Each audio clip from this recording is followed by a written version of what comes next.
Hello guys, સમીક્ષા કિચનમાં તમારું હાર્દિક સ્વાગત છે। તો આજે આપણે બનાવીશું મરચાંના ભાવનગરી મરચાં જે આવે છે મોડા, એના રીંગ ભજીયા, જે ખાવામાં તમને ખૂબ જ સ્વાદિષ્ટ લાગશે અને વરસાદમાં ખાવાની ખૂબ જ મજા આવી જશે તમને। તો ચાલો આની રેસીપી સ્ટાર્ટ કરીએ। તો અહીંયા જો આ ભાવનગરી મરચાં, જે મોડા મરચાં આવે છે, મોટા તે લીધા છે મેં।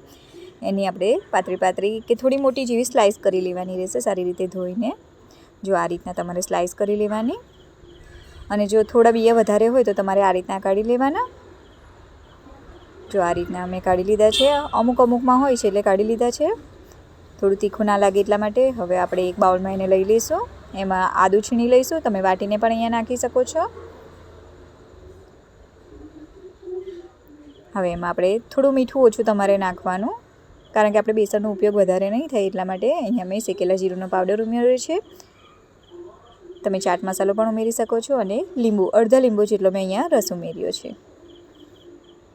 હવે એને સારી રીતે આપણે મિક્સ કરી લઈશું અને મિનિમમ 5 થી 10 મિનિટ જેવું એને રેસ્ટ આપીશું, જેનાથી બધો મસાલો અને મરચાં મિક્સ થઈ જાય। હવે થોડું થોડું બેસન આપણે નાખતા જવાનું અને એને મિક્સ કરતા જવાનું। મરચાં પર સારું એવું કોટિંગ આવી જાય ત્યાં સુધી તમારે એને મિક્સ કરવાનું રહેશે। પાણીની જરૂર નહીં પડે તમારે, છતાં પણ જો તમને કોરું લાગે તો થોડું થોડું પાણી વેરવાનું, 1-2 ચમચી જેટલો, અને આ રીતના સારી રીતે એને મિક્સ કરી લેવાનું રહેશે। તો જો તમે જોઈ શકો છો, મેં પાણી નથી વેર્યું, છતાં પણ આ રીતના જો મિક્સ થઈ ગયું છે।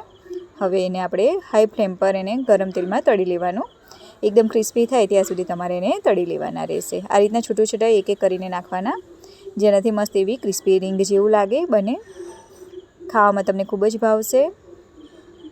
વરસાદમાં ગરમા ગરમ મરચાંના રીંગ ભજીયા ખાવાની મજા પડી જશે, ચા સાથે, ચટણી સાથે, સોસ સાથે।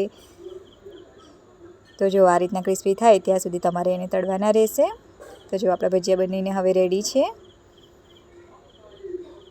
તો જો દેખાવામાં પણ સરસ લાગે છે ને, એકદમ કુરકુરે જેવા, એકદમ ક્રિસ્પી લાગશે, એકદમ ક્રન્ચી લાગશે। તો ચાલો એને સર્વ કરી દઈએ। મેં અહીંયા ટોમેટો કેચઅપ સાથે સર્વ કરીએ છીએ, તમે ચટણી કે પછી ચા કંઈ પણ સાથે સર્વ કરી શકો છો।